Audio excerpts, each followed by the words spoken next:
How's it going, guys? We're just going to have a quick range report. Welcome aboard.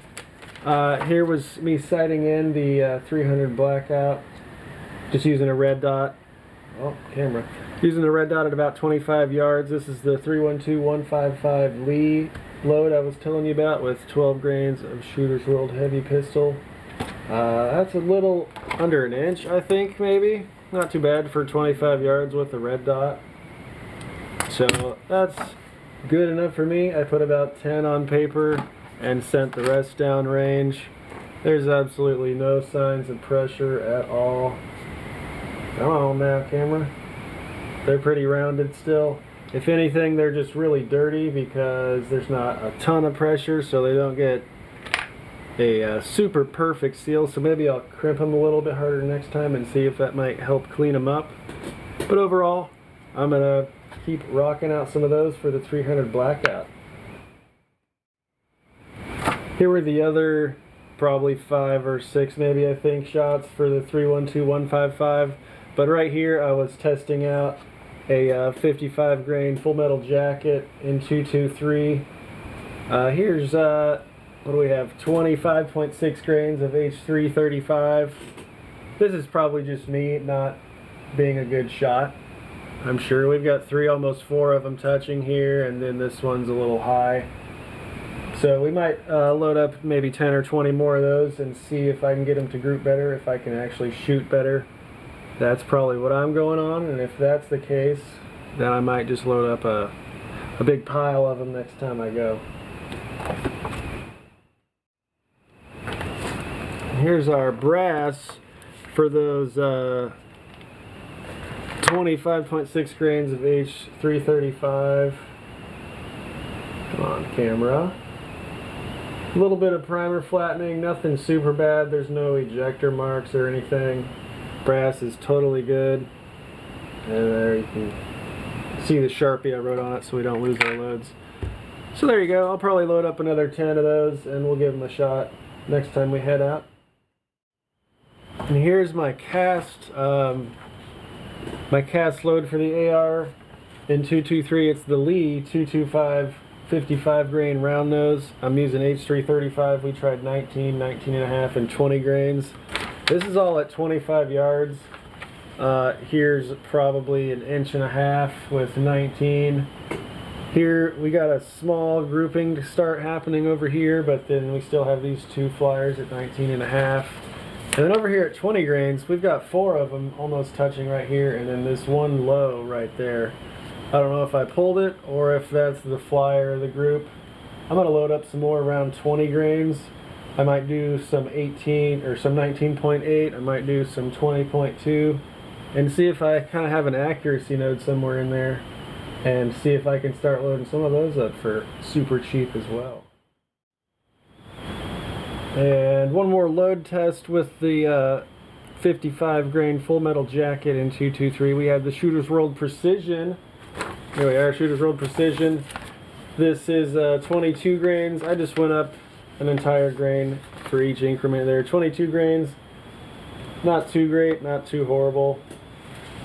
We set up to 23 grains, and we've got a nice little group touching here. 3 of those touching, and one a little bit low. 24 grains right here though. 24 grains of the Shooter's World Precision.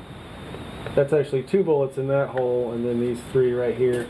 So I might have to load up between 23 and 24 grains to maybe find a nice little accuracy node as well. Because then you can see we step up the charge here to 25 grains. And again, we're about over 1 inch once again. And then at the very top end, this is their max charge. Look at that. Those are 3 touching again, and then 2 right outside. So I might experiment up here in the 23 to 24 range, but then I might just try 26. There was absolutely no pressure signs at all with any of these. Here we go. There's 22, 23, 24, 25, 26. Absolutely no pressure signs at all. They're barely starting to flatten out, but no ejector swipes, no smears or anything like that.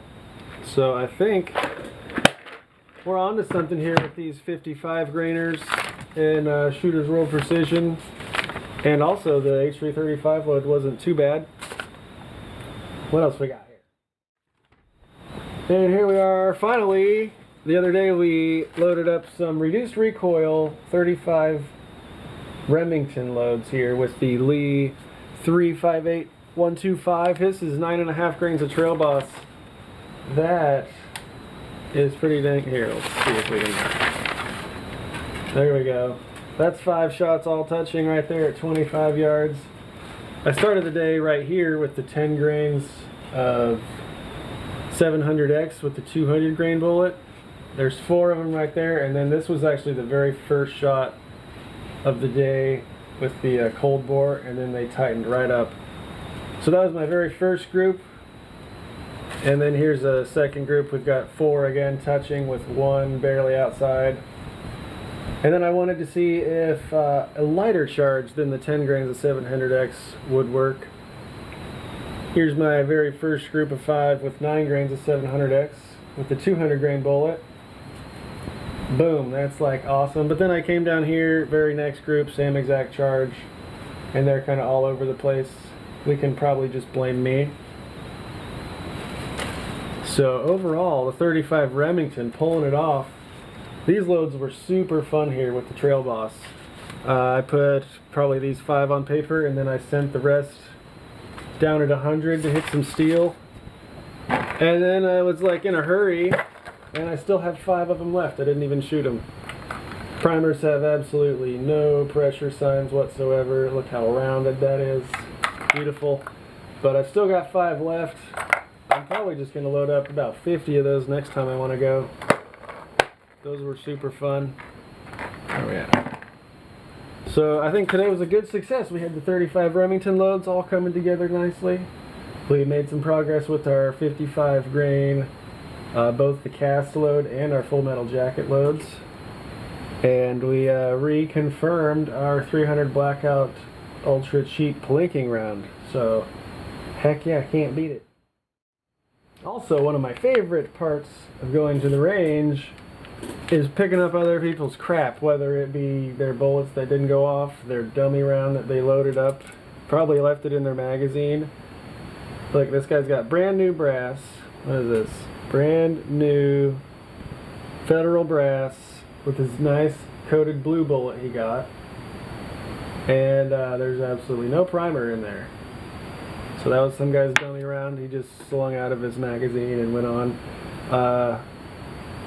Don't know what happened here. Someone left this guy in the mud. Brand new round. This one is a light strike someone left. And then you can tell this one is, it says S&B, but I can see the firing pinhole. You come right next door to this one. I've got a piece of Winchester with the same light strike. So whoever's this, he's got a little race gun that's not working. And then again, another piece of toll ammo, unused, didn't even get hit. So that's always fun. I found a couple of these nice little mushrooms of lead across from the steel. So that was fun. I grabbed a handful of those and probably a good 15 pounds of brass. Oh yeah, I've got some of that stuff tumbling right now. So overall, a pretty successful range day here on January 2nd. Happy New Year, everybody. Stay safe out there, safe shooting, safe reloading. We'll catch you next time, guys. Have a good one.